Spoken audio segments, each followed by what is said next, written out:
Are you ready to transform your pool into a stunning oasis? At Mainland Pool Service, they're a family-owned business committed to keeping your pool looking pristine all year round. They believe that pool care should be proactive, not reactive, which is why their skilled team handles everything from routine cleaning to complex issues with precision. They prioritize clear communication and personalized solutions to exceed your expectations. Join the Mainland Pool Service family today and experience the difference their expertise and dedication can bring to your relaxation retreat. Contact them now at mainlandpoolservice.com. Kroger shoppers and Grizz fans. Want exclusive last-minute discounted ticket deals texted straight to you? Sign up with the new Kroger Buzzer Beater deal. Fans can sign up by texting Grizz to 636-479 or visit your local Kroger store in the Delta Division and scan the QR code. By signing up, you agree to receive recurring automated promotional and personalized marketing text messages from the Memphis Grizzlies. Consent is not a condition of any purchase. Message frequency varies. Message and data rates may apply. Azzy's making money thanks to the new CBA. Incredible stuff. Her good stuff. Rookie contract. She is projected to make $500,000 this year, and just in comparison, Paige made $78,000 last year, and Caitlin Clark made $76,000. Anytime we get workers getting paid what they're worth, I'm all for it. Tune in to the Jessica Benson Show with CJ Hurt live every weekday at 8 a.m. on YouTube at Grind City Media and the official Grind City Media app. Grizzlies, take your fandom to the next level by becoming an MVP. How long have you been an MVP? Since day one. Enjoy the great benefits of being a season ticket member. Pre-game MVP moments, including Autograph Alley, exclusive Grizz gear deals, access to member or MVP-only player events, and much more. He's been an MVP for 22 years! Become a Grizzlies MVP today.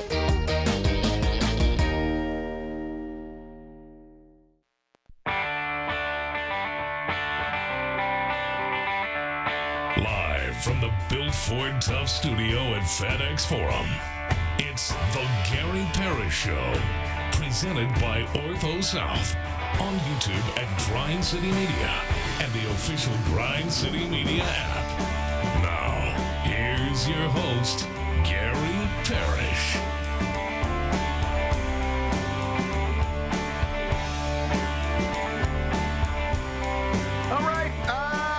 My name is Gary Parrish, speaking to you from the Built Ford Tough studio, FedEx Forum, rainy downtown Memphis. Bennett Doyle right there producing the program. Glad he's with me. Glad you're with me. Hope you're getting through the day best you can.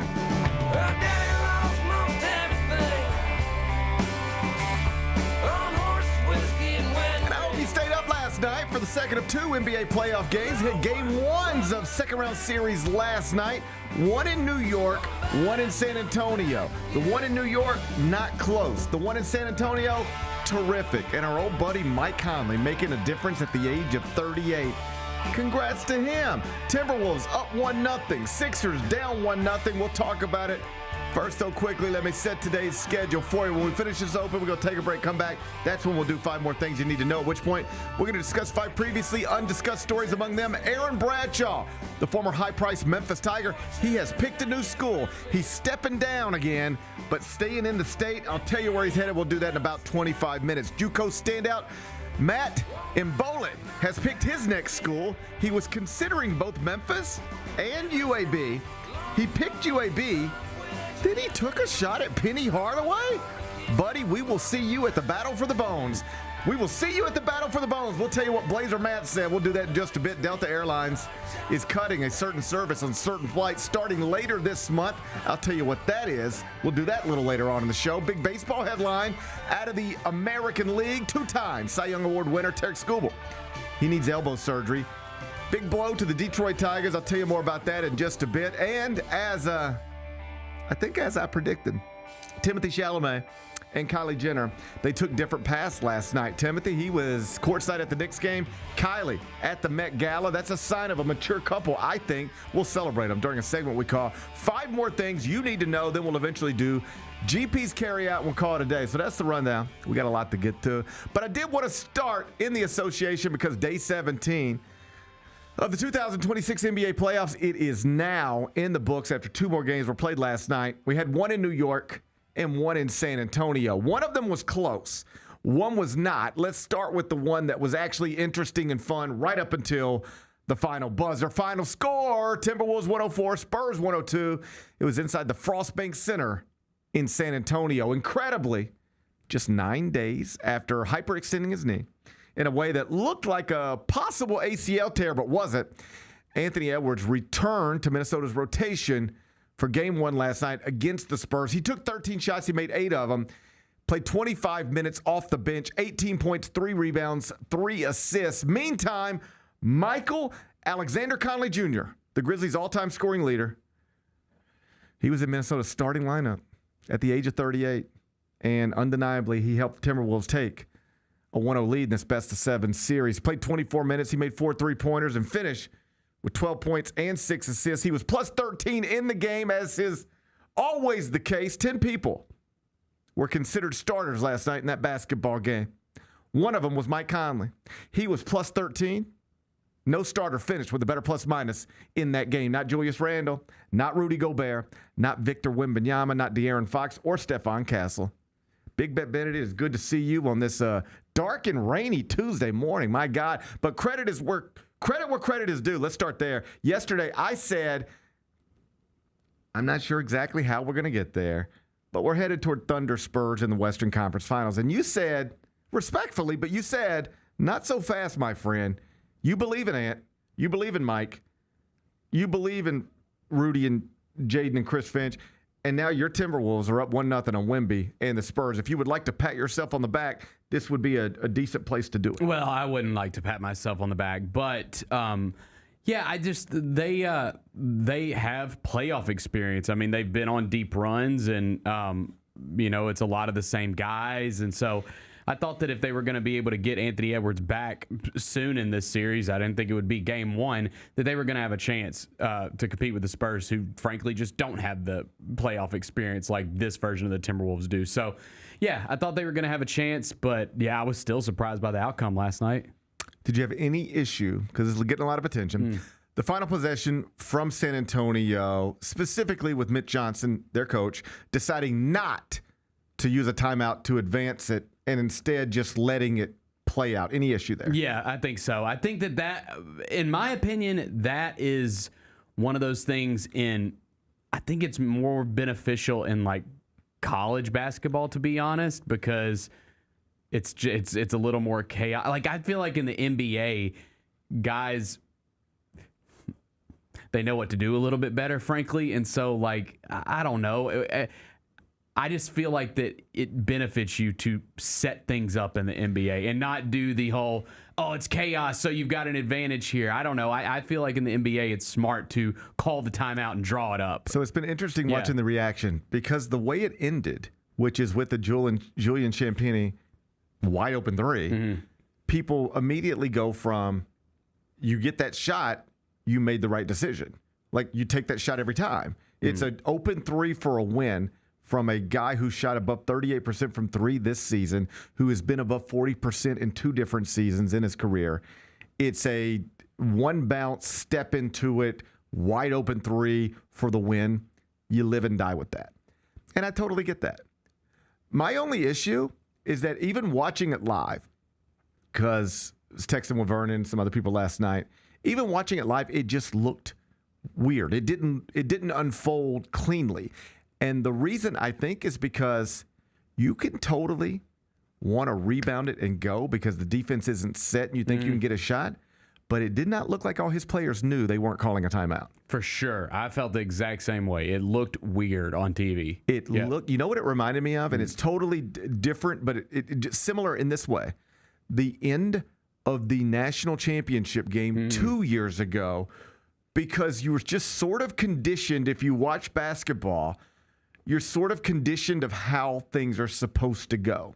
So in that national championship game, it's Houston, Florida, and Houston's shot clock off, got the ball, and your brain is conditioned, if you watch basketball enough, like, okay, I know what's about to happen next. I don't know who's taking it, but somebody's going to get a ball up in the air. And a ball's going to go at the rim, and this is where the game's going to be decided. Somebody's going to get a ball in the air, and this is where the game's going to get decided.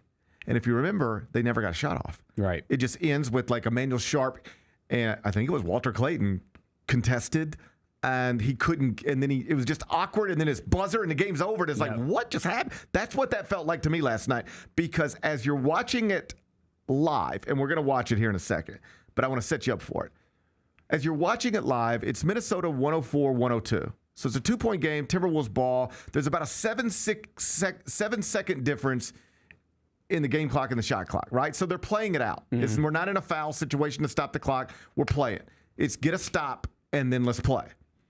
Get a stop. We got to have about, at worst, 7 seconds left, secure the rebound. And what your brain is conditioned for, if you watch the NBA, where you are allowed to, if you have the timeout, call it and advance it. Your brain is conditioned for, once the shot goes up, if it misses and the defensive team secures the rebound, you know what your brain is conditioned for? Timeout. And they didn't call it. So I'm like just waiting for the timeout. And you know who else looked like they were waiting for a timeout? Victor Wembanyama. Yeah. He looked confused for like just that long. And I don't know that it threw anything off necessarily, because they still ended up with a good shot, but it didn't look like they were all on the same page, and it made the whole thing look a little awkward/clunky. Kyra, I think you got it. Let's watch what I just described unfold and see if it looks like everybody is 100% sure if we get this rebound, we're going, not calling a timeout, because it didn't look like it to me. You got trouble, you playing straight up. That's the question. Julius Randle. Shot clock running down. Comes down to perhaps this. Off the heel. Rebound.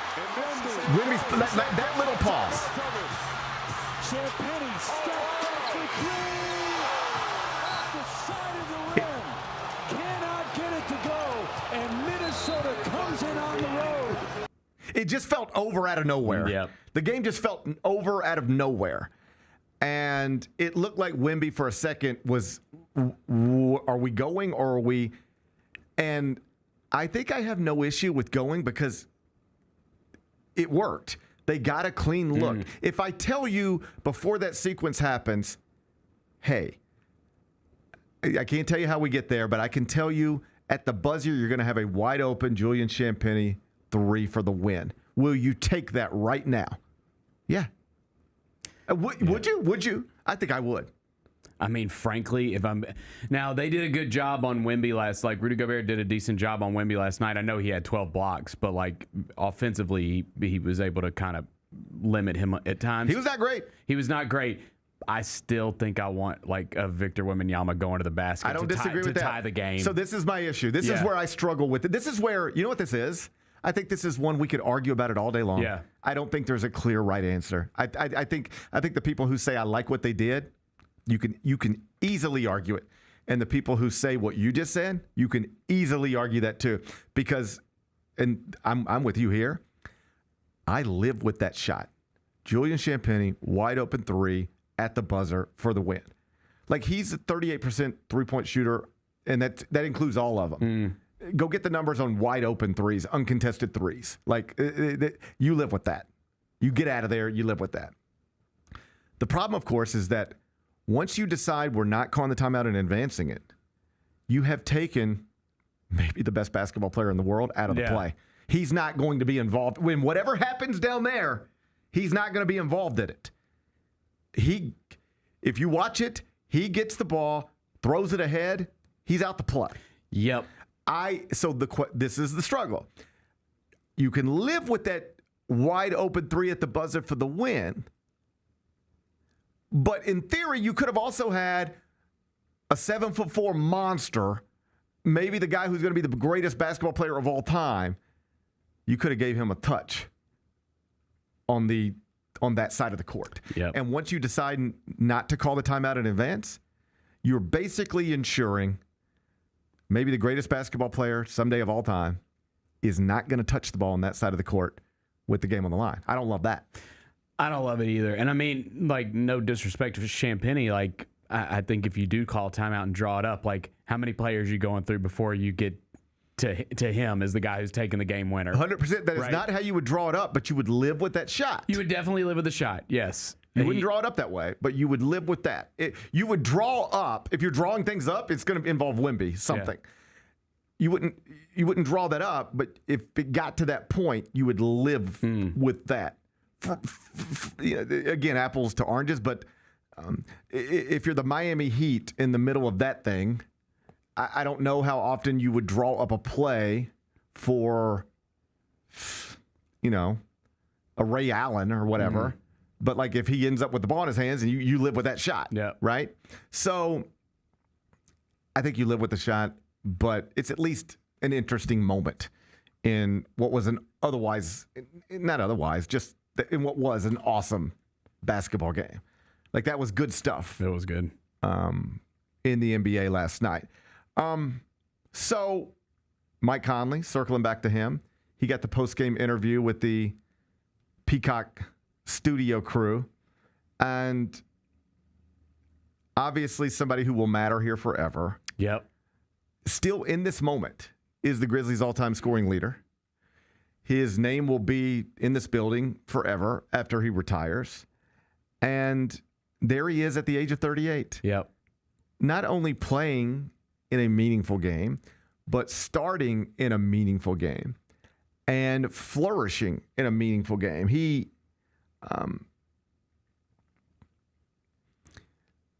I just couldn't, like we were watching it, like my boy, Lou fell asleep, but Oliver stayed up and we watched it. And we just had this experience at the Final Four where we just hung out with Greg Oden for like 35 minutes or whatever.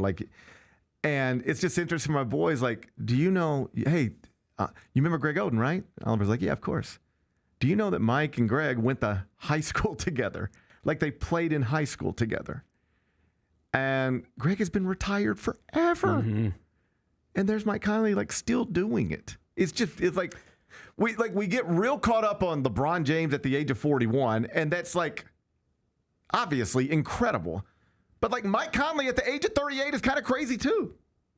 And I'm sitting there watching that last night. We'll see how many more. They love him there. They love him in Minnesota, right? I was feeling a little jealous last night. I was, because I was like, dude, is he going to – we can't let him go down as being a better Timberwolf than a Grizzly. That can't happen. I don't think that happens.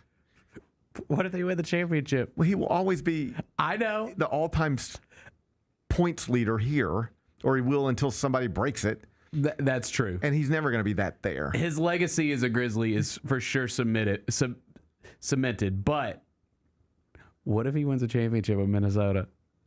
Are you worried about Mike Conley going in the Minnesota Hall of Fame or whatever? Yes. Oh, we're going to get him in the Tennessee Sports Hall of Fame. Don't worry about that.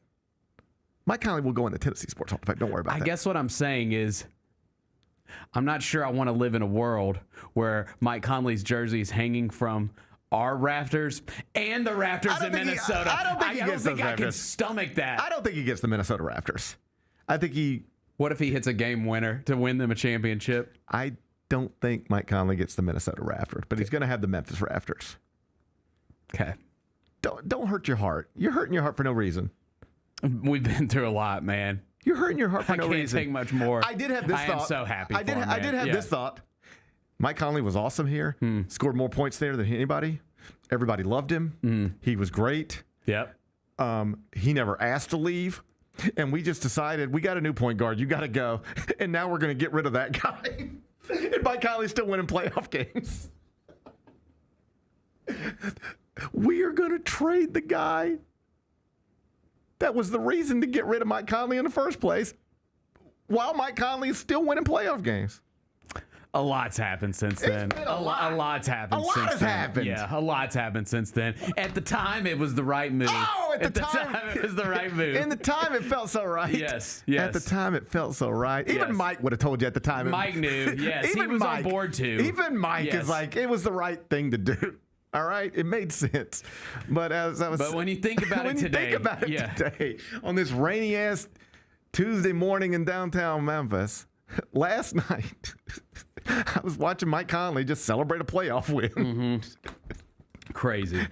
We down here hoping for ping pong balls. There's Mike Conley just celebrating playoff wins over Wemby. Yeah, and Anthony Edwards just singing his praises. Yeah. Oh, did you see that? I did, yeah. Okay, Anthony Edwards. I think this is what the kids call glazing. Mm-hmm. I think he was glazing a little bit. Kyra, if we got it, let's watch Anthony Edwards glaze Mike Conley a little bit.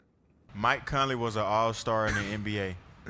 I think people forget about that. Like, at once upon a time, he was one of the best point guards in the league. Like, and I always tell him that, like, Mike, you used to be one of my favorite players. Like, when I used to play 2K, I used to play with you and just run by everybody, shoot floaters and shoot layups all day long. So, yeah, man, Mike is incredible to be doing this at his age. And I think what keeps me engaged so much is just for him to be this old and, like, have this many years and, like, his engagement, like, the way he's locked into the game plan, locked in on everything, like what tendencies and stuff like that, the game plan. I think that's super important for me to see, like, you know, for him to be, you know, just a vet, like 18 years in and just super locked in. I love it. And I mean, you got to remember, he love those glasses too. He was he waived? How did that work? I can't remember what happened at the trade deadline, but he was off the team and they brought him back. They moved him, then he got waived in Charlotte. That's right. And then they could buy him back. And they bought him back. Right. That's right. So, yeah, he obviously means a lot to that team, and I'm rooting like hell for him. I am. I love Mike Conley, man. Everybody loves Mike Conley. Yeah. Oliver last night as we were watching the game, he's like, "Dad, it feels like every game we watch, there's a former Grizzly." I was like, "I know." I was like, "It does feel like that a little bit." Yeah. It does feel a little bit like that. Yeah. Anyway, I was happy for Mike Conley. My heart didn't hurt at all. I smiled. No, I smiled as well, but my heart was definitely hurting just a tad. It was. My heart was proud. I was proud.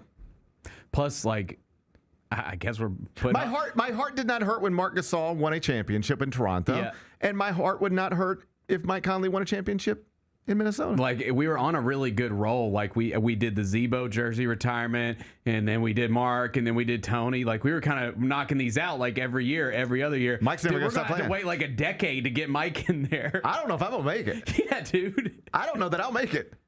I mean, I feel like I'm going to move on, like, you know, on to the other side. And Mike's still going to be out there playing. If I'm being completely honest, like, because I was... What do you think happens first? Die or Mike Conley retires? What do you think? I will say at the trade deadline... Will I see Mike Conley play his last game ever? I was certain I doubt it. He was going to retire after this season, after the stuff at the trade deadline. Even when Minnesota brought him back, I was like, okay, they're bringing him back as like a favor because like he's meant a lot to that franchise over these past couple seasons. Still, this is like the twilight. Like he's gonna go have one last playoff run. Dude, he's contributing big in a playoff game. Like why wouldn't he be back next year for them? For them or for somebody? Or for somebody. Like, why would you not want that person? Yeah. Why would you not want a person who could contribute, a person who young star Anthony Edwards respects, looks up to, glazes? Why would you not want that person around? Right. Just around. Hey, we got to fill this locker room up with some people. I want I at least want you to be one of them. Like, we see that all the time. That's how Giannis Haslam stayed employed in Miami. We did that here after the trade deadline. Like, that type of human is valuable in your locker room. Yeah. And I don't think there's any. Did Minnesota think Mike Conley can't possibly help us this postseason, but we'll bring him back anyway? No. They probably thought he can probably help us. And so we'll bring him back.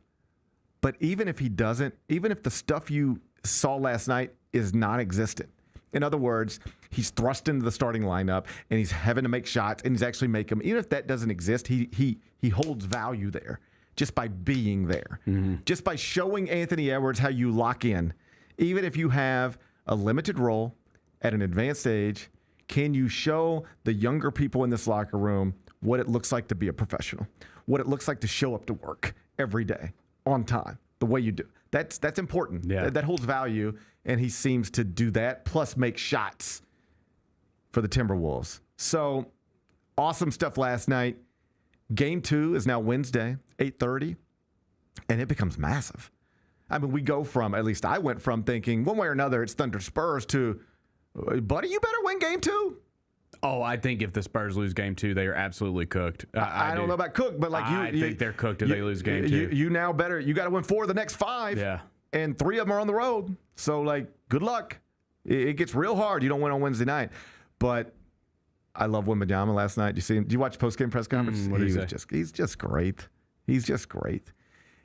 it's like he sits there. It's just the little things that he does. You know, like most people, they sit at the post-game press conference and they just sit there like this and they kind of listen to what you're saying, but they give you whatever they give you, but it's not that interesting. He like grabs the microphone. He's one of those people who grabs it. He holds it like this. And it's like he's there to have it's like he really takes that part of it. Seems like I'd like to talk to him about it sometime because it seems like he considers that part of the job just as much as he considers blocking shots part of the job. So he sits down and he grabs the mic and he's like, okay, we're here to talk. Let's talk. Let's talk. Y'all want to talk? Let's talk. And he like really listens and just says compelling things every time. It's like none of them. I'm just forever impressed by him. But there was one moment last night where they were like, what do you need to do? And what do you need to do? And he just said, the quote was, I trust us. I trust us, me and my teammates. Like there's a lot of things we've got to do better. And there's a lot of things we've got to fix. But I trust us. It just felt real confident but not cocky. Sure of himself but not arrogant. I'm just forever impressed by the things he does on the court and the 12 blocks. I don't know that they were all really blocks, but like he got 12 of them in the box score. Obviously incredible. On the offensive end, struggled a little bit. Post-game press conference, if I were a part of a franchise down 0-1 in a best-of-7 series, that's the way I would want my franchise player talking and looking and acting. He was just terrific. But huge game on Wednesday night. He's got to show up.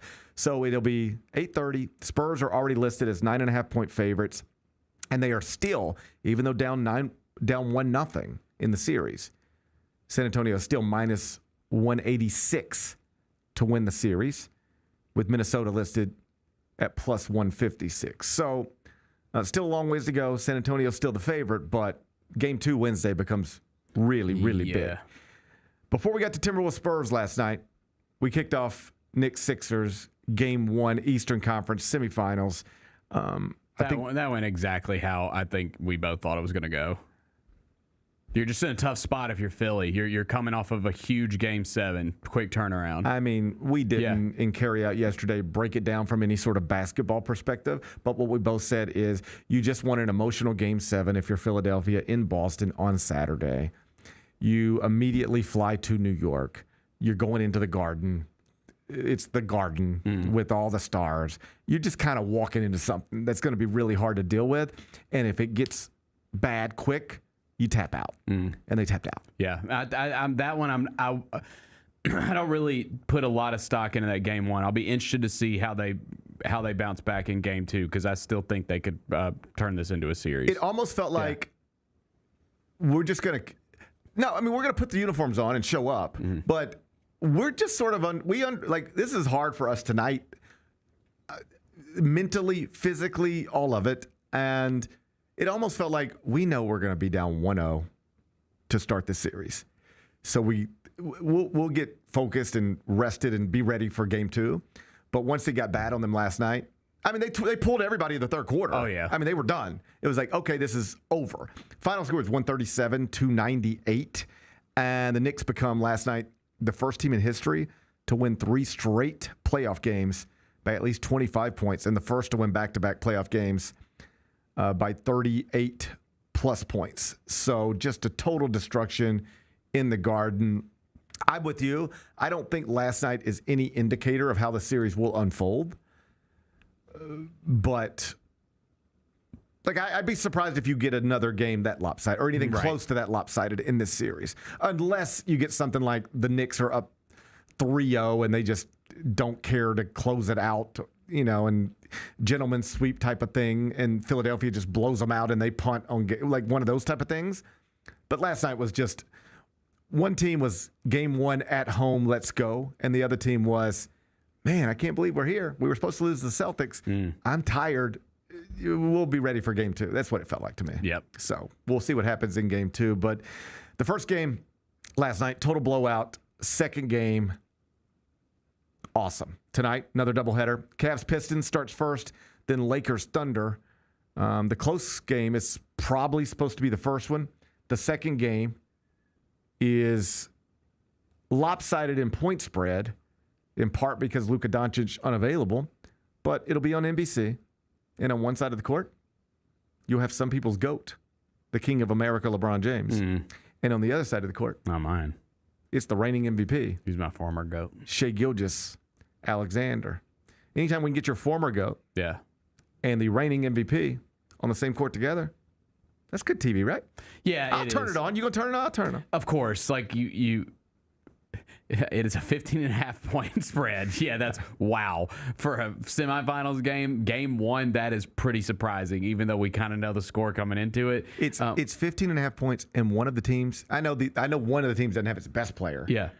But like one of the teams is missing one of the best players too. The second best player? Yeah. At least one of the top three. Yeah, I think it's the Lakers, second round of the playoffs. Like, we have to. We got to put them on NBC. Yeah, so against the defending champs. Like, it's LeBron James and the Lakers. They're on NBC. It doesn't matter if they lose by 40.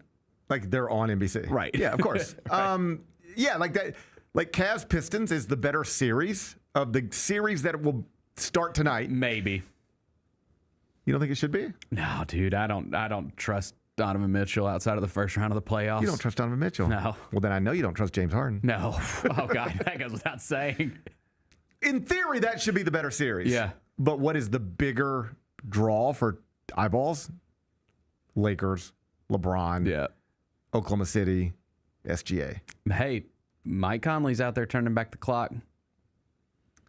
Hey, LeBron, 38-year-old Mike Conley, who's never had a disparaging word about Memphis at all. Ever. Oh, interesting. Around the same age. Mike's a little younger. 3 years. Around the same age. But Mike Conley won his game one, still performing at a high level, never said a bad thing about Memphis. We're going to see what happens tonight, but if they get blasted like this point spread suggests, and he doesn't perform at a high level, I just wonder if the curse is real. It's the ghost of the Westin. It's what they call the ghost of the Westin. Ain't never heard Mike Conley say nothing bad about the Westin? No, I have not. I'm sure he stayed there before. Oh, man. I bet he has. Yeah. I bet he has. I never heard Mike Conley disparage the Westin. No. Now he's starting for a team that's up 1-0 in the Western Conference semifinals. LeBron, can you be on a team that's up 1-0 in the Western Conference semifinals? I doubt it. Now, I will say, if LeBron does find a way to make this a series and eliminate the Oklahoma City Thunder, GOAT stuff, I might have to reassert him as current GOAT. He's former GOAT after what he said. I understand that. He is former GOAT after what he said in my book. I understand.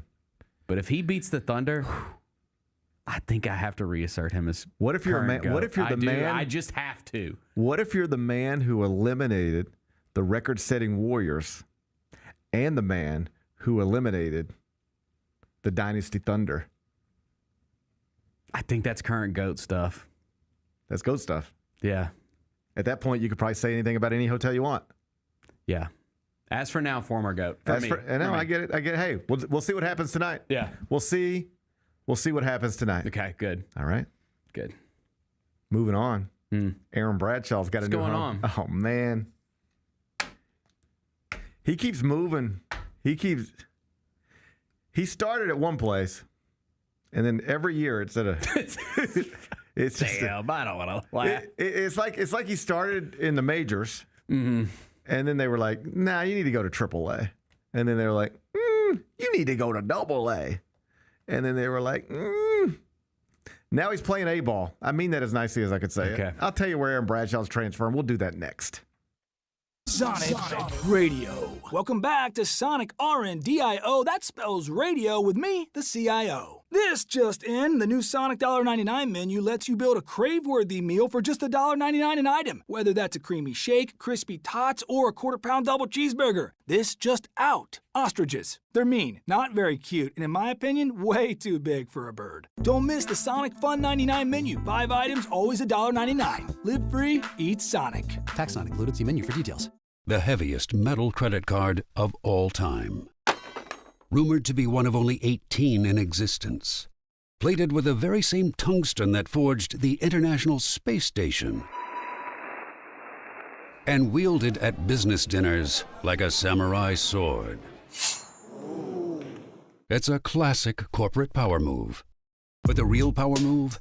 Having end-to-end visibility on your most critical shipments. FedEx, the new power move.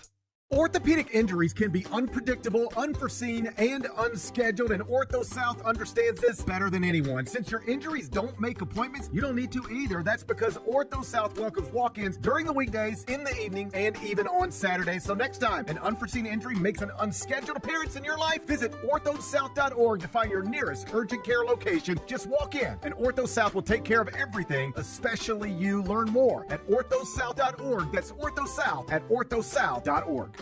Kevin Garnett returned to Minnesota. How awesome was this? Look at this. That's love right there. When he walks in, and they brought him out of the tunnel. They're like, welcome back. They played like a tribute video. That's the reason why guys like TA and them are here, bro. It's the best. You want to see the OGs back showing love. It's the best.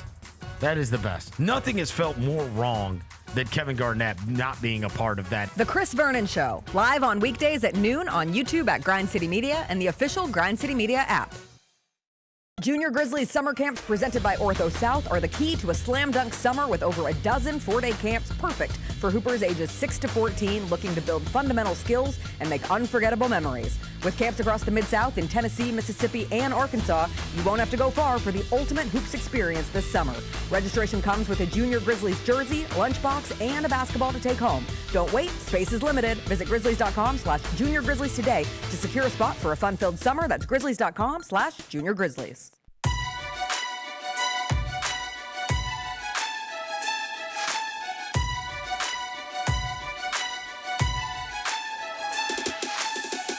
Orthopedic injuries can be unpredictable, unforeseen, and unscheduled. And Ortho South understands this better than anyone. Since your injuries don't make appointments, you don't need to either. That's because Ortho South welcomes walk-ins during the weekdays, in the evenings, and even on Saturdays.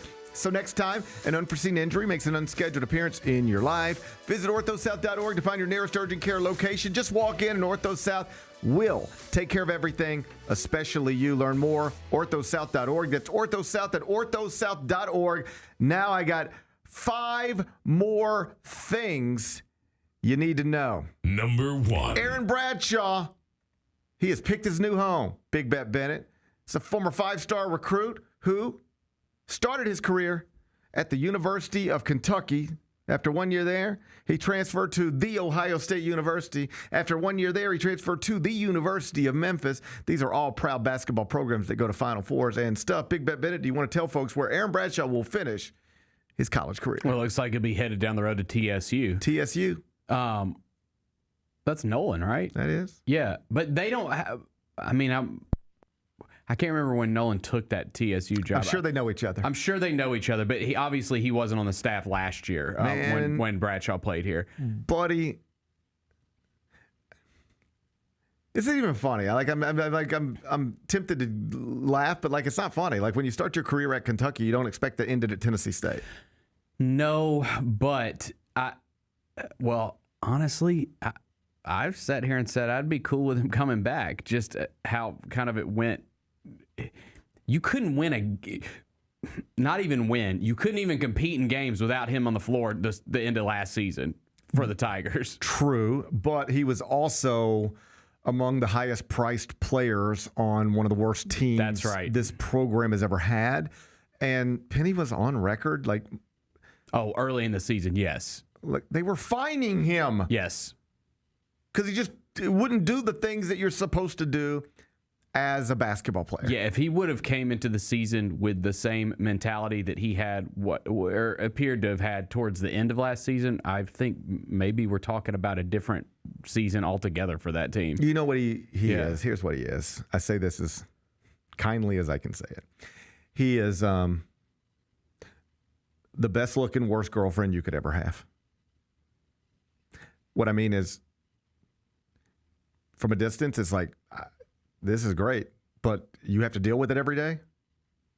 This is not as fun as it looks. I know what it, could I find somebody more talented than this? Probably not, but I'd rather have somebody less talented than deal with this shit every day. This is too much for me. That's what he is.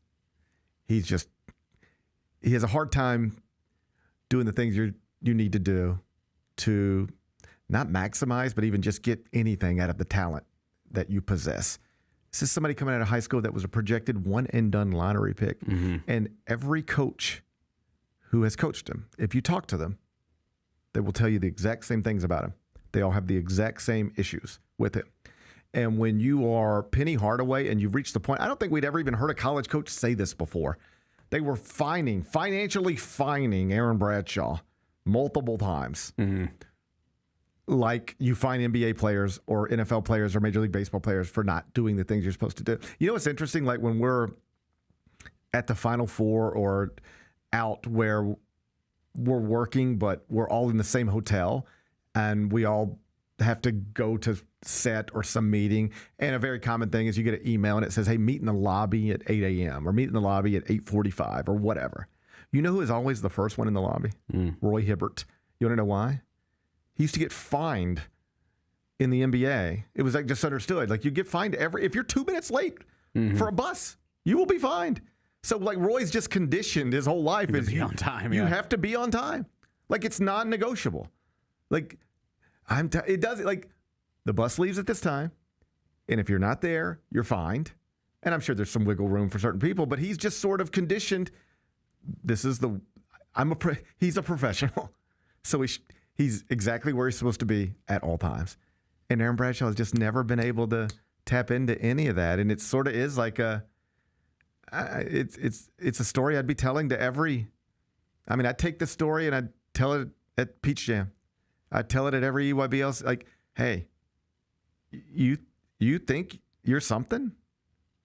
I promise you, whoever you are, even if you're great, you ain't much better than we all thought Aaron Bradshaw was 4 years ago. He was ranked where you're ranked. He ran like you run. He jumped like you jump. And John Calipari wanted him. And then after 1 year, John Calipari didn't want him. But Ohio State still did because it's like, oh, well, maybe just needs a change of scenery. But after 1 year of that, it was like, well, I know where you can go. If you run out of opportunities at the high major level, get on down there with Memphis and Penny. They'll take you. Now all you got to do is go dominate the American Conference. That should be easy for you. Nope. Still can't conduct yourself like a professional or tap into your talent. And now in year 4, Tennessee State. I mean, like to be clear, the tournament, but I mean to be clear, like when you talk about stuff like this, he's a Division I men's basketball player. That's kind of awesome for sure. Like I doubt. I know I couldn't have been a Division I anything, and I don't know that my kids will be able to be a Division I anything. So like on that level, like congratulations, he's going to school for free and probably making some money as well. It's all relative, but it is relative to his own life. Like you start at Kentucky and you end at Tennessee State, and you start at Kentucky and every year it's a new lesser thing. Kentucky down to Ohio State, down to Memphis, down to Tennessee State. It's like you're hosting Sports Center 1 year, and 4 years later, you're doing local news in Jackson, Tennessee or something. All due respect, but like you get the point. Doing local news in Jackson, Tennessee is awesome, but not if you were doing Sports Center 4 years ago, you know? Right. He was doing Sports Center 4 years ago, and now he's doing the other thing. But we wish him luck. I think so. Do we wish him luck? Of course we do. Of course we do. Still need bigs. Still need some bigs. Still need some bigs. Yeah. We'll find them somewhere. Yeah, okay. All right. Number 2. Not here, though. Look at this fella here. We won't find it here. Matt Mbole. What's going on? He's a JUCO star. Yep. He was down to UAB in Memphis. Mm-hmm. You ain't gonna believe what this fella said. What'd he say? Okay. I know what he said. He picked UAB over Memphis. So prepare to battle for the bones, young man. We'll be battling you for the bones real soon. Hell yeah, we will. I hope you know how to battle for bones, because that's what you just signed up for. It's football, but I battle for bones in everything. I know you do. Put some Blazers on a golf course. Put some Tigers on a golf course. It's for the bones. We're battling for bones. Got it. All right. I don't care. We're always battling for bones with them. So this fella, he picked UAB over Memphis. None of my business. All right. I ain't gonna judge him on that. But would you believe what this guy said? Here's what he said. What did he say? He said, I don't think. This is what he said when trying to explain why he picked the Blazers over the Tigers. Here's what he said. He said, I don't think I was going to develop my game and a professional career in Memphis.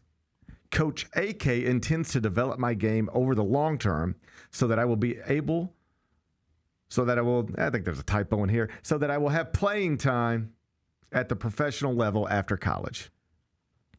He says, Andy Kennedy, this is what this young fella's saying. He says, you guys might be all focused on the battle for the bones, but I got bigger dreams. Sure, I'll battle for the bones next season, sure. But after that, I have planned to have a professional career, and I need to develop for that professional career. And I don't think I was going to be able to develop for my professional career at Memphis with Penny Hardaway. Place to do that is in Birmingham with Andy Kennedy.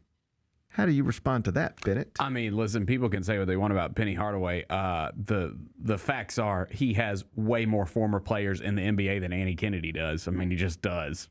That's just a fact. I know there's probably some nuance to that, but that's just a fact. Marshall Henderson. Andy Kennedy had him. That's a fact. Did he play in the NBA? Who cares? He didn't play in the NBA. I know, but he's Marshall Henderson, so that's cool. I don't even think he got drafted. It doesn't matter. He's cool. He's fun. No, that's a nice thing to say. Yeah. Obviously, that's a nice thing to say. And I do believe, I heard that Memphis was offering more money. So I heard that, but that's a nice thing to say. I'm not, and I hope it comes to fruition for him. But you take offense? Sounds like you're taking offense. Derrick Rose played here. Jalen Duren played here. But you have to prepare for your professional career in Birmingham? That's what you're telling us, Matt Mbole?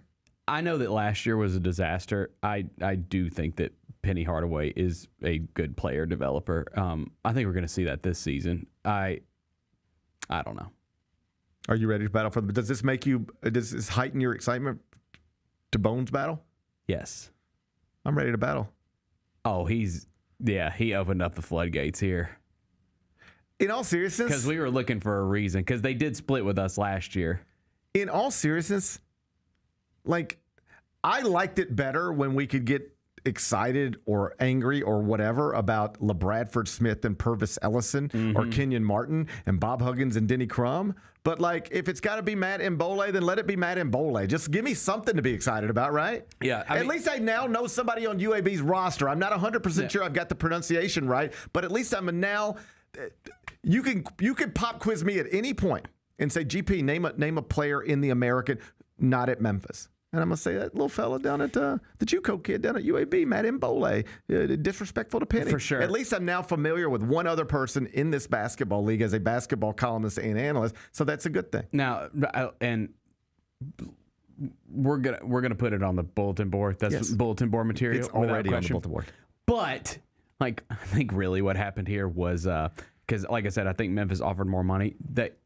I think UAB was offering a starting spot and like 20-plus minutes per game, which, if you're saying that you're looking to develop more, well, how do you develop more? Probably playing in games. So it makes – I don't know if his role was going to be as established at Memphis as it is at UAB, but we're going to find out. Running from greatness is what I'm hearing. We're going to find out. He was running from competition, scared of competition. Is that what you're saying? I don't know. I don't know. Might have thought it was a little easier to transition from JUCO to UAB to JUCO to the place where Derrick Rose once played. I mean, it's a big jump from JUCO to the place where Derrick Rose once played. I think there would have been an opportunity here, but hey, go develop. Go develop. Hey, get to developing. Go developing. Good luck with it. Hey, good luck with your development, Matt Mbole.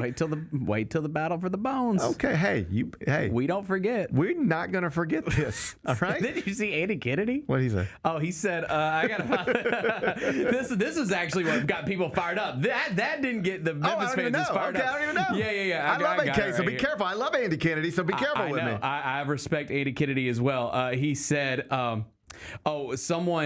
someone said relationships still matter. Like, I guess it was a UAB account or something like that.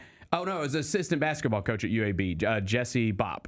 And then I know Jesse. And then Andy, what did he say? And then that's what he said. Relationships still matter. So I guess he was the one recruiting guy. And then Andy Kennedy quoted it and said, "Buying versus developing. Hashtag exceeding expectations." Check mark. Oh my God. Check mark. Okay, Andy Kennedy. Now we want to Oh, I cannot You wait. stepped into the Tiger's den, Andy. Oh, AK. Oh, AK. I like Andy Kennedy. Everybody too. loves Andy Kennedy. Yeah, Andy yeah. Kennedy's great. Andy Kennedy's great. You're not going to get me to say a bad word about Andy Kennedy. But I feel But you open the floodgates. You open the floodgates. Matt Mbola. There it is. Okay. I actually do. I do love it. My God, I'd give anything for a rivalry right now. Give me something to care about. Just give me something to care about. Yes, I actually love it. I like it too. All right, I'm looking forward to the battle for the bones. I'm looking forward to it too. I'm ready. And playing Ron Hunter for the. Wait, is Ron Hunter at? No, he's gone. Is he at Tulane still? I think so. Hang on, what's Ron? Hold on. I think he's just stuck. I think he's just sort of stuck. He is. Yeah, I think he's still with the Green Wave. Yeah, I was starting to question. Well, what else is he going to do? What else? What do you want Ron Hunter to do? Ron Hunter was born to coach the Green Wave. Okay, so that is what we got to look forward to next season. Yeah. That's what we got to look forward to next season is the battle for the bones. Yes. And just getting out of this, getting over the Ron Hunter hump. Like we got to destroy Tulane both times this season, man. The get back has got to happen. I'm ready. Yeah, I'm ready too. I'm ready. I could battle for the bones right now. I could battle. too. I could battle for the bones right this second. Okay. Number 3. Delta Airlines. People are in an uproar. Tell me if you think people should be in an uproar over this. Delta Airlines has announced that starting on May 19th, this is right around the corner, buddy, they are no longer going to offer food and beverage service on certain flights. The number is 450 daily flights. If you get on one of these 450 flights today, they will offer you cookies and a soda or water or whatever. Yeah. Starting May 19th, you get on those flights, they ain't offering you nothing. All right? And the flights are all going to be flights that are 349 miles or shorter. Yeah. So it's basically the Atlanta flight. It's that. Think of that. It's the hour-long flight that you might take from Memphis to Atlanta or from here to there, New York to Boston. It's those short hour-long flights. You used to, a nice flight attendant will walk by and say, would you like pretzels or a cookie? Would you like water or a soda? And that's the way that would go. And they're cutting that starting May 19th on flights that are roughly about an hour or less. How do you feel? Do I need the beverage cart to come by and bring me a soda and some pretzels on a short, hour and a half long flight? No, I don't need that. Right. In fact, I probably brought a drink on the plane, right? But it's just another example of prices going up. Yeah, and you're taking things away from us. And services going down. You're taking things away from us that we used to get. Yeah. You're not saying, hey, we're not going to do this anymore, so we're going to lower prices. You just say we're not going to do this anymore, period. Yeah, if you said we're not going to do it anymore and you're going to get $100 off your plane ticket now because of this, then I'd say, well, that's awesome. Yeah. Or $50, whatever. Yeah, I don't think any of that math works, but I get your point. Whatever. Right. That's not what they're saying. They're just simply saying this is something we used to do that we are no longer going to do. Yeah, even though I don't like it. You will pay the same prices you've always paid, except more, but you will not get the same service you've always gotten. That is a real thing that's happening all over. I don't know if it's all over the world, but certainly all over this country. I see it all the time. Me too. I'm trying to think of like specific I'll give you a examples. specific. Yeah. Hotels. Uh-huh. Used to, you didn't have to say nothing. If you did not put a do not disturb sign on your door, they were coming to service your room every day. Every day. Now, and this is even like at nice hotels. Like I will check in to a nice hotel and they'll say, are you going to want your room serviced? And I'll say, yes. And they'll say, okay, just call us every morning. They make you, they start from, we're not doing this. And if you want us to do this, you have to call us. And I have said one time, well, I want you to do it. So can I just tell you now? Every day I want my room service. They said, no, well, we can't do it like that. You have to come back. I have to call you I have to pick. So you know what happens? You just don't pick up the phone. Right. You could I'm not calling them. And then you know what happens? They don't have to clean your room. You know what the other thing they started doing? Leaving cards in your hotel room. Tip cards. This room is serviced by Veronica. You can leave her a tip right here. That did not exist 10 years ago. I was not asked or pressured to tip anybody for servicing my room. But now they put pressure on you to do it. I'll tell you when I ran into, this was one that was bananas to me. Mm-hmm. I just refused on principle. I said, this is where I have to draw a line. Mm-hmm. At the Final Four, we're at the Colts football stadium, mm-hmm. right? And we're at the national semifinals. And so I'm sitting in the crowd with my family. And at some point, somebody wants popcorn, somebody wants some M&Ms. And so I say, listen, you guys stay here. I'll run up and I'll get you popcorn and M&Ms and whatever else you need. So I go to the concession stand. So just think you're at a football game. You're at FedEx Forum. You walk up to the concession stand. There's people working in the concession stand. May I take your order? I say, sure. I say, I need a popcorn and an M&M, and maybe I'll take a bottle of water as well. So they overcharge you for all that stuff, obviously. Mm-hmm. It's a $6 bottle of water, and popcorn's $90 million, whatever. Fine. These are the prices you pay. Cool with that. I'm not arguing that. They have both a sign that you can read, and also it was verbalized to me. You know what they said? We are not getting paid to work here. We only make money off of tips. In other words, they are there for no reason whatsoever. They make nothing unless I pay for it or other people pay for it. If we pay, I'm going to pay. This is what I'm being asked to do. I'm going to pay for my peanuts and my popcorn and my M&Ms and my bottle of water. And you're going to hand them to me. But the only way you, as a human, make a penny off of this interaction is if I tip you. You're not getting paid $12 an hour, $20 an hour. You're not getting a percentage of your sales. You make nothing for being here all night long unless customers decide to throw more money on top of what they're already paying. And that seemed crazy to me. It is, because your $20 popcorn cost $3 to make. 3 cents to make. 3 cents. And why can't some of that money go into their pockets? So here, this is what it is. And I don't know who runs the concession stands at this football stadium, but it's either the Colts or the NCAA or the city of Indianapolis. Somebody is running this business. And the way they used to run the business is you would hire people to work in hey, I got to go to work tonight. Where do you work? I work at the basketball arena, the football stadium, where the basketball team, the football team plays. Oh, really? So how does that work? Well, you get paid per game, this amount of money per game, or this amount of money per hour. But I'm not just putting on a uniform and driving and parking and going to work for nothing.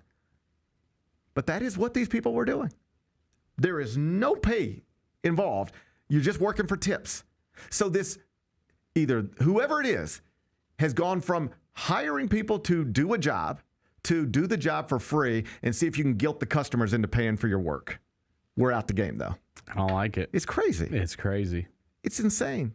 I've just started, even though I am the type who gets pressured by the screen interactions, like face-to-face interactions, I get pressured by it. And I've had to force myself to make myself uncomfortable and just say no. What do you do when they flip that screen in front of you? It depends on where I'm at. This is my new rule. And so if you encounter me out in the wild, just understand I'm not being anything other than principled. This is where I'm at now. And I haven't always been there, and I'm sure I'll slip up sometimes and succumb to my pressure. This is where I am. If you're asking me to tip, it better be for something I would have tipped for 10 years ago. If it's not, don't ask me. So when I went to get an iPad fixed, and it's like, I have this thing, it is broken. You have a company, you fix these things that are broken. This is what you charge for it. I'm going to drop it off. I'll pick it up in 2 hours. Mm-hmm. You tell me what it costs, I'll pay for it. And then they flip the screen around. It's like, do you want to tip 20%? Why am I tipping? What? Why am I tipping you? Like what? It's like what? This is not a thing that used to. My vacuum cleaner breaks. I take it to the vacuum cleaner person. They fix it.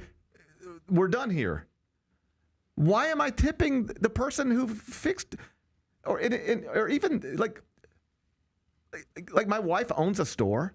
Do you know all store owners have the option, if you use certain points of sale, to either have this or not. Right. My wife refuses. She will not have it. She doesn't want people coming in to Aiden and Ollie and buying clothes, and then when they run their card, they are presented with a screen that says, do you want a tip? Tip for what? I'm shopping for clothes. But if she could add that today if she wanted to, and it would, and you know what would happen? Little rich moms would hit 15% or 25%. She would make more money doing it. Mm-hmm. But she was like, that feels just wildly inappropriate and uncomfortable and just out of place. So no. Mm-hmm. And yet all over, people are now doing, they make you make a decision. I went and had lunch somewhere yesterday. Man, I went and had lunch somewhere yesterday. Let me tell you what the lunch is? Yeah. Here's what you do. You walk up and you say, I'll have this. And they say, that'll be this much. And then you go, card. And then they go, thank you. But then the screen will say, do you want to tip them? What am I doing? What am I tipping? I just ordered food. All you did was look at me and push one button when I said, I want this. Boom. I now have that. Boom. And I'll have a soda. Boom. Why am I tipping? You're not going to bring me my food. You're not going to come check on me when I'm sitting there. What is this? Is not a place where I used to have to make this decision, but you're making me make this decision now. It's not a place where I used to make the decision, but now you're making me make the decision.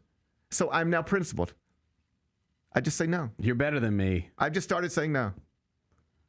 And I don't even have the means to do it. And I just God, that screen, man. That screen's tough. That screen is tough. And they're just standing right there. They're looking at you. They're looking at you. But I've just decided I'm not going to, you know who you need to be Do upset? you think when you hit the no thanks that they see that yes, immediately? Yes. So I don't know, but I feel, how about this? I don't know, but here's I feel like they do. I feel like they see it immediately. I feel like I'm immediately being judged.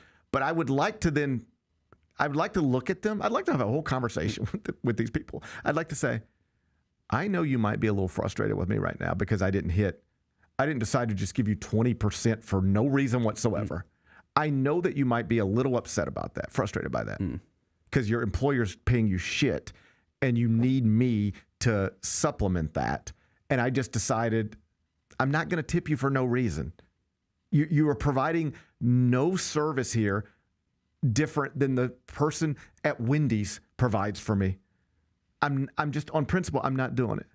I'd like to have that conversation and say, the person you really should be upset with is the person who's paying you nothing to do a job, counting on me making up for it. You know what we should do? We should start turning this around. So you know how they turn around the screen in our face and it's like, 15, 20, 25 or no tip? Instead, what we should do as a society is say, hey, could you go get your manager real quick? Bring the manager up. Hey, I don't really have the means right now for this, but could you maybe take like the 15% I was going to give out of the register right here and give it to this person because I'd like to tip them. That feels like a lot of trouble. I don't know if I can have that whole conversation. It turns the awkwardness back around. I don't know. It's turning the screen back around on them. I do sometimes. Like you run into these places and it's like, all right, your total's 1742. I'm like, cool. They go, would you like to round up? I never round up. I say, no, you round down. There's no more rounding up. Would you like to round down? How about you round down? Why are you always asking me to round up? Why don't you round down? There's no more rounding up. Also, I don't round up. Also, I say no every time. If I want to donate to a college fund, I just do that on my own. I don't need to do it at Taco Bell. I don't need Taco Bell rounding up for a college fund. If I want to pay for somebody's college fund, you know what this is exactly like? This is another one. I'm getting so mad. Listen, I know what you're going to say. This, all due respect. See, this is where people are going to get mad. I got my own charities I like to give to, okay? I choose what charities I want to give to. You can't guilt me into the charity giveaway, the round up to the charity giveaway. Okay, I used to get, because they'd say things like, would you like to round up for St. Jude? And I'm like, well, how do you say no to that? I mean, for me to say no, I have to say no. I don't want to give a few pennies to St. Jude. All right, so I'm like, whatever, round up. Round up. But I got my stuff that I already like to give to. But I got to a point where I was like, okay, I don't need you rounding up for me.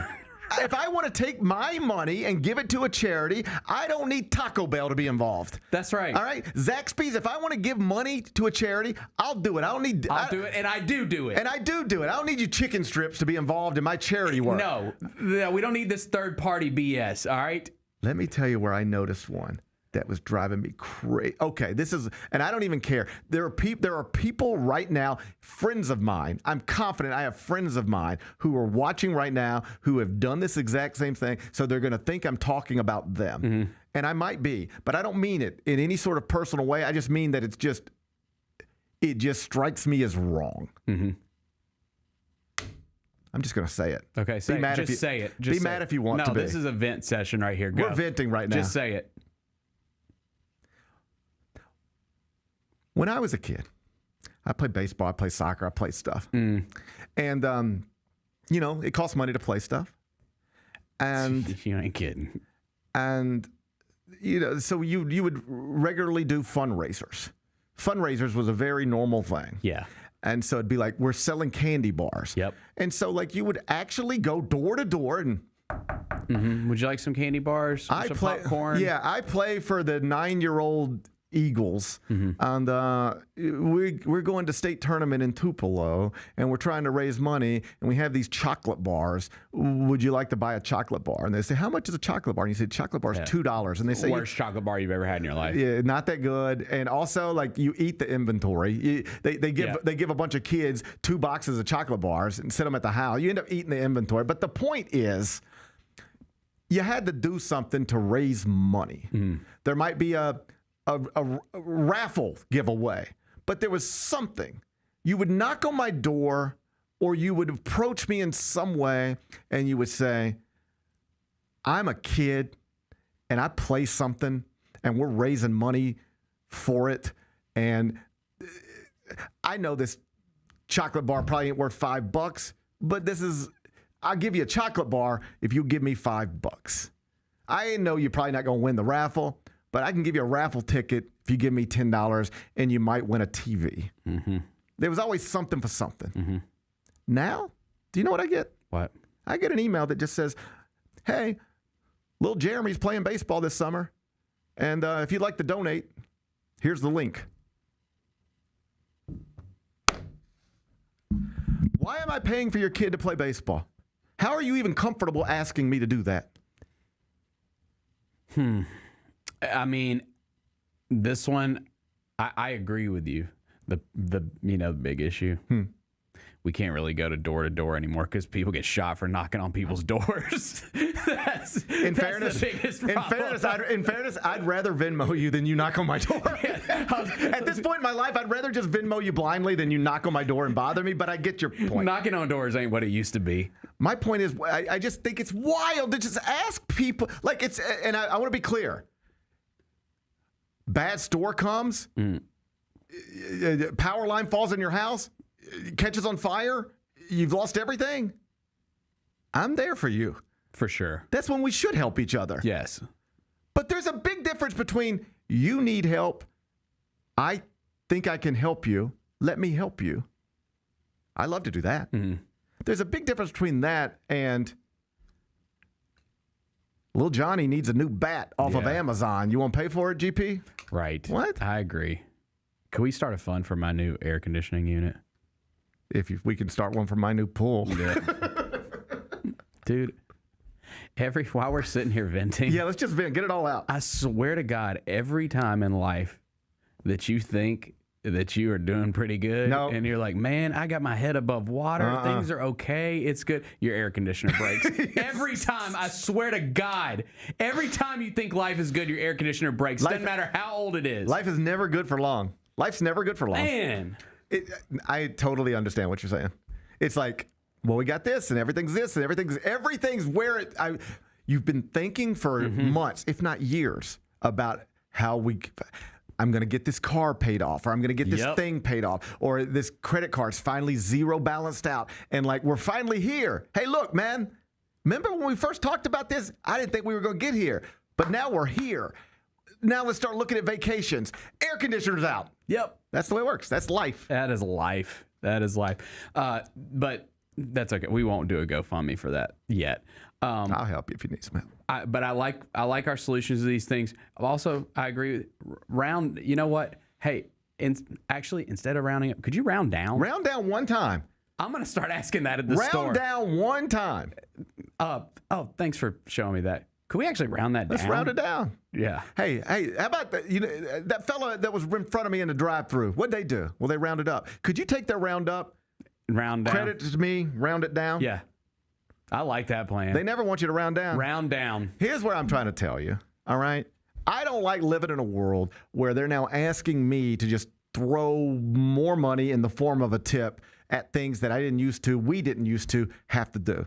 And they're not doing it for any other reason than they know they can guilt you and it saves them money on the other end. Why should I be supplementing the income of a person who works for a billionaire? Just keep it as simple as that. Why should you and I feel guilted into tipping in a place we would never tip because the super wealthy person or entity that owns that thing isn't paying them a proper wage? Why should I have to do it because they refuse to? They can and they won't. So they want us when some of us can't.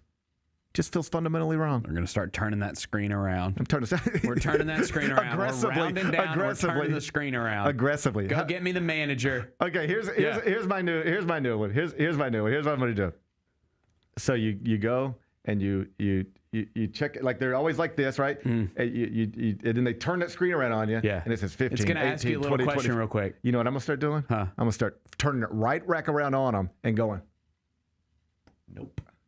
I'm going to make you look at it. You want to make me look at it? Now you got to look at it. It's not their fault. It's not their fault. Their boss's fault. That's the problem. That's the thing. The boss puts them. The boss uses them as a shield. They put them out there with that evil screen. It sounds like they say, turn the screen around, turn the screen around, turn the screen around. It sounds like a good idea in my head, but as I'm playing it out, it's just me being rude to a 19-year-old. That's extremely. Please don't do that. It's just me being. It's just me being rude to a 17-year-old girl. Yeah. All right. Instead, we need to be rude to her boss. Yeah, we need to. Yeah. Hey, bring your boss. Bring your here. boss I up here. Turn this screen around on him. Can you get your boss on a group text? Yeah. And let me talk to him.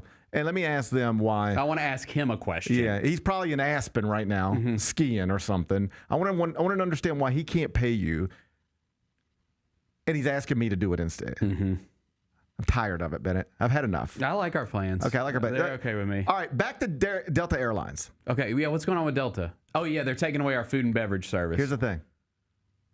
It is an example, which is how we got off on this thing, of somebody taking away something that we used to get. Now we ain't going to get it anymore. You know, it's like, hey, you used to take bags on the plane. You know, you could check your bags for free. But now if you want to check your bags, it could cost you money. You used to do this for free, but now we're going to charge you to do it. You used to get a cookie for free. Now you don't get a cookie. It does fall under that umbrella. I don't love that. Here's the truth. I don't mind this at all. As somebody who's been on those short flights a million times, you don't really need a cookie or a water or a beverage.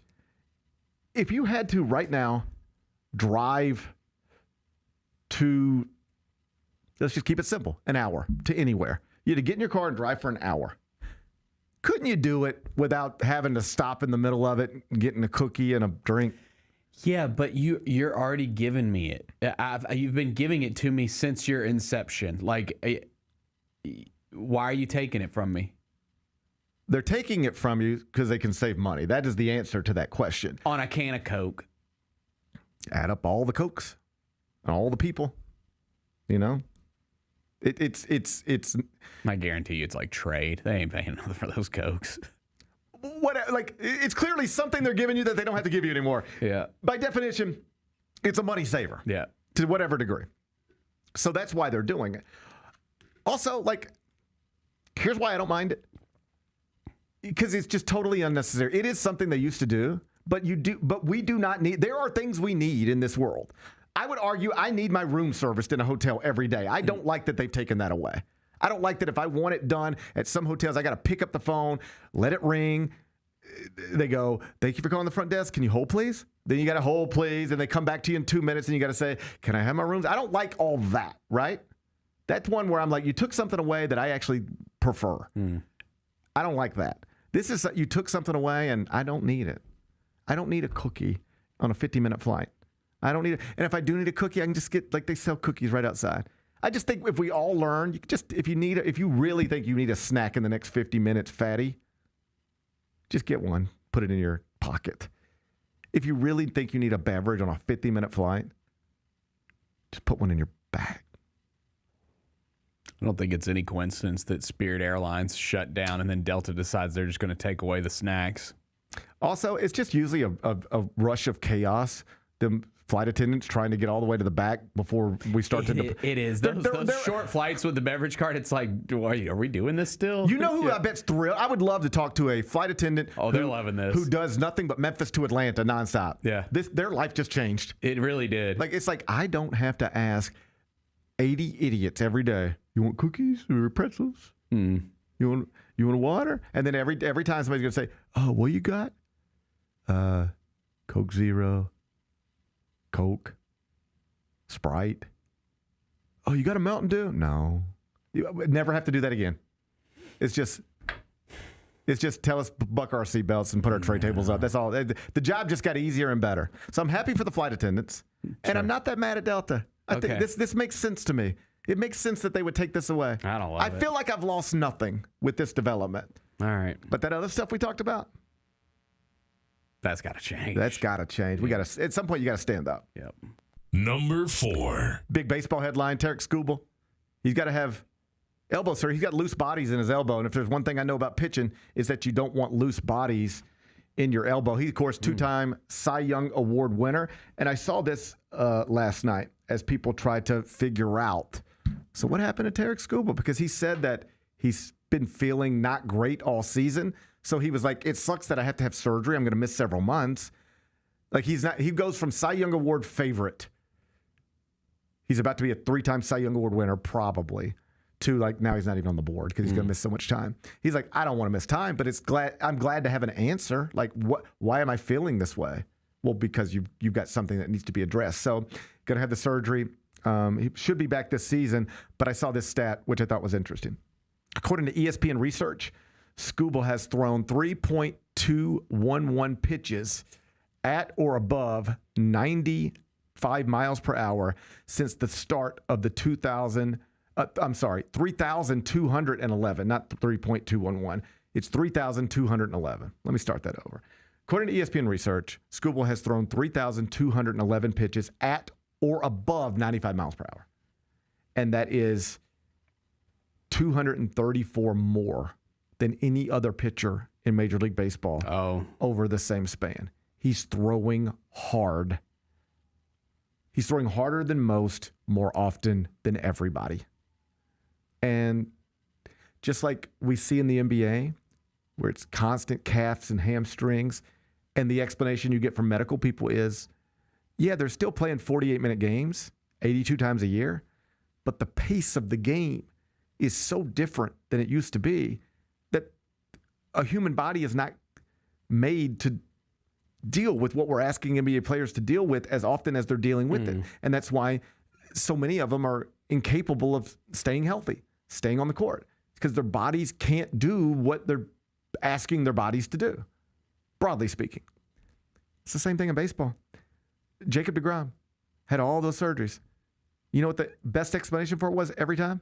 He throws too hard too often. It's too much stress on the arm all the time. And here's the latest guy. Nobody has thrown harder more often over the past 3 seasons than this guy. And his arm's a wreck now. And he's got to go into the knife. There's a million different smart things I've read about this, but pitchers from a different era. I've heard Ron Darling talk about it. He said when we were being taught to pitch, it was about location and about trying to go deep into a game. We were trying to start and finish a game. We were trying to get people out. Now, it's can you throw it? How hard can you throw and how much can you spin it? It's all about spin rates and velocity. So from the time these kids are 12, we're just telling them throw hard and spin it. And your arm can't take that. If you just, we're not teaching people how to pitch, we're teaching people how to throw hard and spin it, as opposed to, can you get to the 8th inning every 5 days? That was the goal once upon a time. Now it's not the goal. And this type of stuff is the byproduct of it. Number 5. In New York last night, big night, on one side of town, You got the Knicks at the Garden, Game 1, Eastern Conference semifinals against Sixers. Other part of town, Met Gala, and among the biggest celebrity couples in the world right now is Timothée Chalamet and Kylie Jenner. So we discussed this yesterday. What will they do? Big night for both. And if these things were on different nights, they would both be at both of these things, probably. But they're on the same night at the same time. What will they do? Will Kylie sacrifice the Met Gala for the Knicks game? Will Timothy sacrifice the Knicks game for the Met Gala? Or will they split apart for the night, only to meet up later? I went with option 3. I thought they'd meet up later after spending the night in separate locations, and that's exactly what they did. Timothy courtside inside Madison Square Garden. Kylie with, did you see her outfit? I did. Woo, what do you think of that? It's pretty good. Looked good. Yeah. It looked pretty good. It's controversial. It's a controversial fit. Why? Because her nipples were poking out? Yeah, I think that's it. Yeah. I think that's it. Yeah. I mean, I guess there's like supposed to be a level of class to the event. It looked but it was classy. It looked classy to me. Yeah. That's what I consider class. Yeah. I don't want to live in a world where that's not considered classy. I agree. Did you see, by the way, Ben Stiller went to the Met Gala? That was controversial. I did see that. Because he's like a Knicks staple. Yes. But so he chose differently. Yeah. That obviously clearly he dressed in Knicks colors though. Timothy jumps him as Nick. I mean, I guess in 2026 we consider Timothy the bigger Knicks fan, but obviously Stiller's got the longevity. He's been there longer, but I think once you choose Met Gala over the Knicks game, yeah, I think Timothy gets that crown. Well, I mean, you're being very disrespectful to Spike Lee right now. Well, Spike was going to be at the Knicks game no matter what. No matter what. Yeah. You think by choosing the Met Gala, Ben Stiller, he sacrificed something? Yeah. Yeah, I think his fandom, he lost a couple notches in that fandom. Yeah. I like what Timothy and Kylie did. I do too. Respect. I think it's a sign of a mature couple. All right, listen, we love each other. In a perfect world, we'd like to do both of these things together. Mm-hmm. There's no way for us to do both of these things together. We don't have to lie to each other. I know deep down you'd rather do that thing. And you know deep down I'd rather do this thing. So why don't you go do that thing? I'll go do this thing. I'll see you at 11. I like that. I like that too. Sometimes you got to do that. Yeah. Are you a man comfortable doing that? Sure. I like that. Yeah. I like that. Sometimes this sounds like that's for you. I heard Timothy probably didn't even need to go to that Knicks game. Why not? Because it was over, like right off the bat. I know, but you want to be there. You want to be there. You want to be there. Yeah. And he just walked. It's like I saw a video of like they were following him through the tunnel, like walking out. It's like he's making an entrance into the Knicks game. Yeah. It's kind of a little thing. Good for him. Good for him. Good. It looks like everybody had a good time. Yeah. Looked like everybody had a good time. Sabrina Carpenter performed at the Met Gala.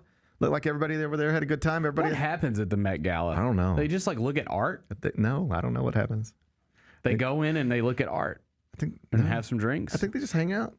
I think you just hang out and somebody plays a couple songs and you just hang out and you go over here.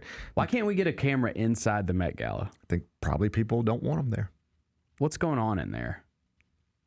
That's what I want to know. What do you think's going on in there? Those outfits are wild. Outfits are wild. What's really going on in the Met Gala? Probably some stuff. We've never gotten a camera in there. Probably some stuff. Yeah, I think I know what kind of stuff. What kind of stuff you think?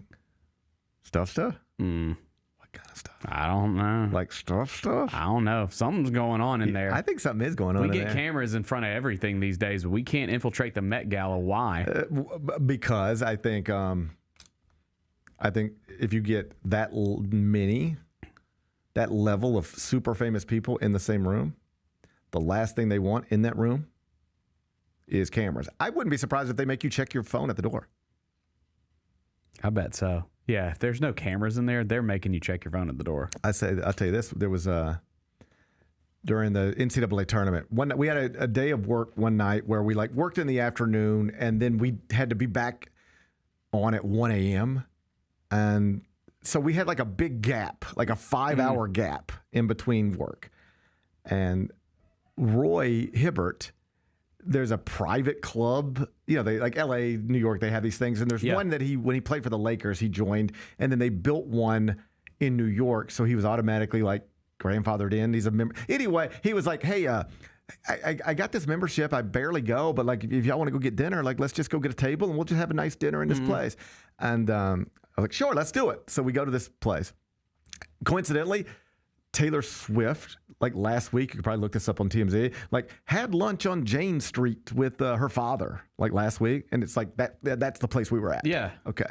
So if it would have been like, we'd saw Taylor Swift if we'd have just, matched our schedules a little better. Yeah. Anyway, here's the point. You walk in, and the first thing they do, they take your phone, sticker right here, sticker right here. They literally put stickers over the cameras on your phone, and if they see you messing with them, like, you're out of there. Dang. Yeah. Just like people pay to be here so that there's not a camera in there. There's nobody taking pictures of them. Yeah. There's nobody. It's just sort of understood in this room.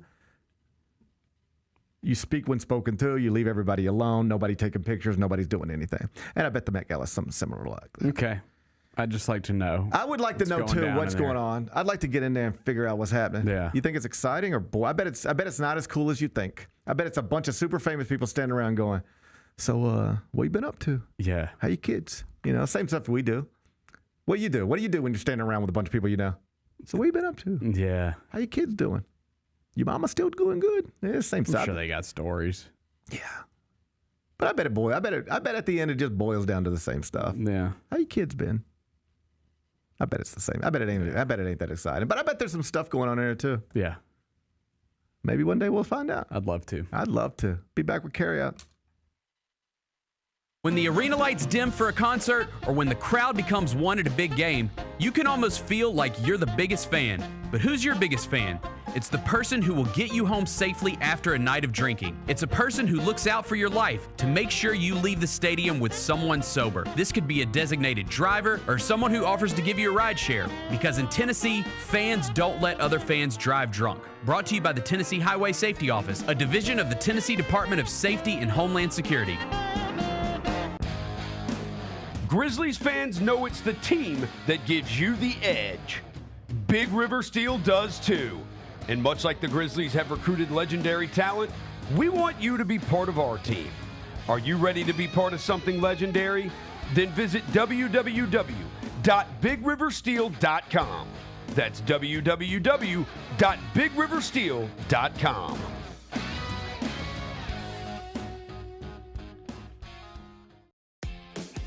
New Amsterdam Vodka is an official partner of the Memphis Grizzlies. It's the only exceptionally smooth vodka that is 5 times distilled, 3 times filtered, and rated 93 points. New Amsterdam believes wins big and small become legendary when you celebrate them with your crew. So here's to the blue, white, and gold, the Memphis grit and grind, and reliving winning moments big and small with Tennessee's favorite basketball team. New Amsterdam Vodka. Find your wins. Azzy's making money thanks to the new CBA. Incredible stuff. Her Good stuff.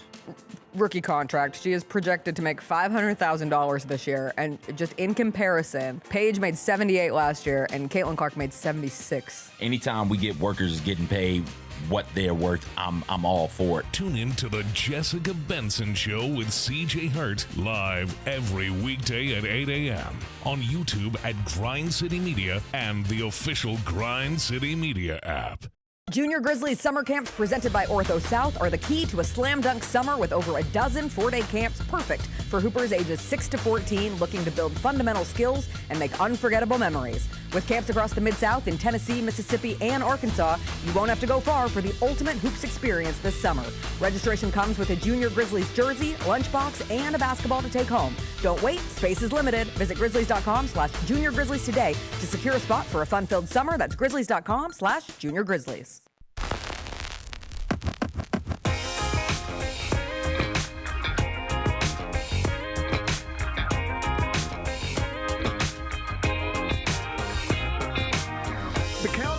The NBA Draft Lottery is on, and Grizz Nation has a chance to win an autographed Zach Edey jersey by predicting where the Grizzlies will pick. Play ping pong ball pick'em presented by Southland Casino, and you'll be entered to win. Visit grizzlies.com/draft. That's grizzlies.com/draft to take your chance, make your predictions, and then tune in to the NBA Draft Lottery on Sunday, May 10th to see how you did. Let's do carryout. It's time for GP's Carryout. One final segment filled with stuff to take with you. It's not everything you need to know, but it's most of it. What did we miss today? Earlier today, two-time major champion John Rahm was asked about his contractual situation with Live Golf, given that it sounds like we are in the final year of that. And he said more about it than I think he's ever said publicly. He made it pretty clear. I currently have multiple years left on my Live contract, and I don't see any way out of it. He more or less said, lawyers have looked at it. I'm stuck. I'm stuck at least for a couple of more years. The interesting thing is, I don't want to say nobody, but most people don't think there will be a Live Golf in 2027. Right. So that appears to be his best bet, that it just falls apart. It just disappears. Because as long as there is a thing called Live Golf, he is contractually obligated to play under that umbrella. So he needs it just to go away. So we're in this weird place now where the face of Live Golf in many ways, certainly one of them, is now the best thing that could happen for the face of your league is for your league to not exist. That's hard. Yeah. Imagine if the best thing for whoever we want to call the face of the NBA, let's just for out of respect for the MVP, let's call it Shai Gilgeous-Alexander. And we said, do you realize the best thing for Shai Gilgeous-Alexander right now would be if the NBA didn't exist? You'd be like, what? You realize if the best thing for Patrick Mahomes right now would be if the NFL just went away? What? That's where you're at with Live Golf. The best thing for your best golfer is if it doesn't exist anymore, which is among the reasons it won't exist much longer. What's today's biggest game? I'm taking you to the NBA. Okay. We're going to start Little Caesars Arena, 6 o'clock. It's on Peacock. Cavaliers Pistons Game 1 Eastern Conference Semifinals. Detroit 3.5-point favorite. Totals 215.5. How you going to act? I'll go Pistons. I'm going to just go out on a limb and say this series is going to be way easier for them than their last series was. I'll say Pistons in... The Pistons get past the Cavs in less than 7 games. That's your prediction? Yes. You don't trust Donovan Mitchell and James Harden? Not later in the playoffs. All right, Bennett. All right. No, I do not. Bennett said lay it 3.5 points tonight with Detroit. Tip scheduled 6 o'clock. What are we watching on TV? Can I interest you in the final days of The Late Show with Stephen Colbert? Tonight he's got a special guest. Who's coming on? Oh. What are they doing, by the way? What's going to replace him? Like paid programming? Yeah.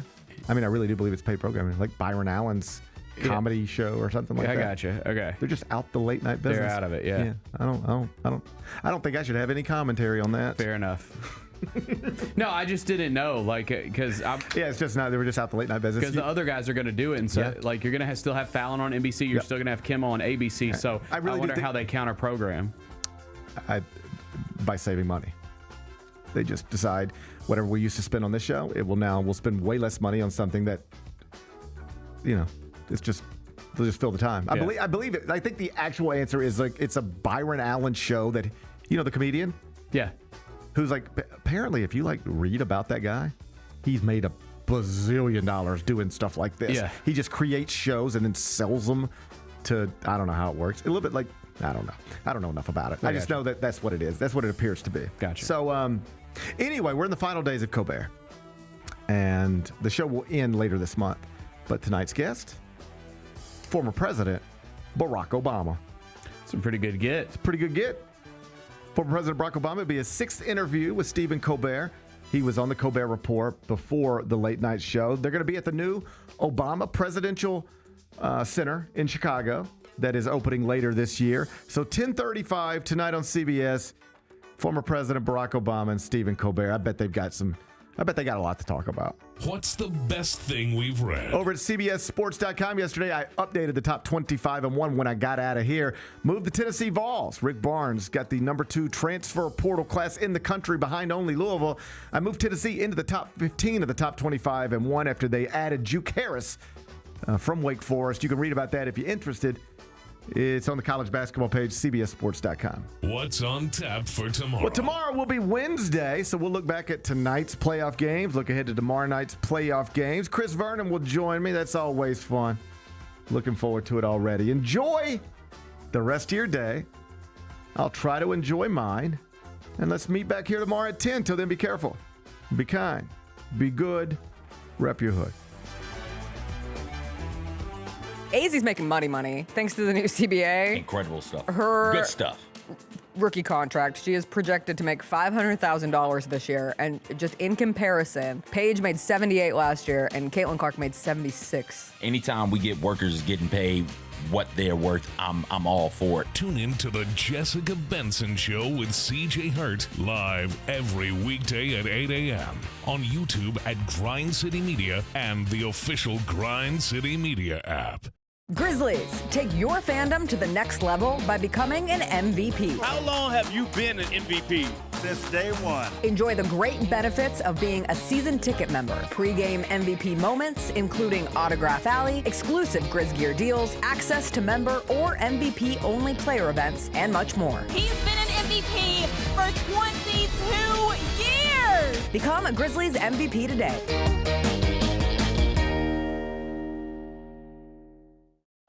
Get ready, Grizzlies fans. It is time for the Surfside Can Shuffle. Can you keep up with the cans and find Mac the Crab?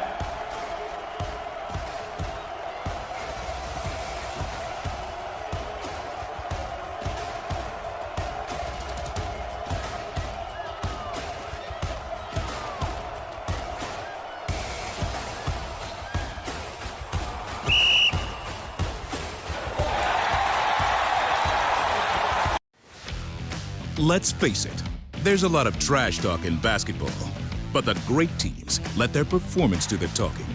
Like Ford F-150 with Pro Power on board, a class-exclusive industry-first feature that turns your truck into a mobile generator and leaves the competition speechless. Ford F-150, official truck of the Grizzlies. Greatness starts here at your Mid-South Ford dealer. Class is full-size pickups under 8,500 pounds, GVWR. Each challenge is unique, so each game plan is customized to identify opportunity and the path to victory. It's true in basketball, it's true in banking. Grizzlies Checking from Pinnacle with personalized planning and advice. Play hard, bank easy. Open a Grizzlies checking account with at least $100 and a recurring direct deposit by May 30th, and you could receive a $200 direct deposit bonus into your account. Details at grizzliesbanking.com. Member FDIC.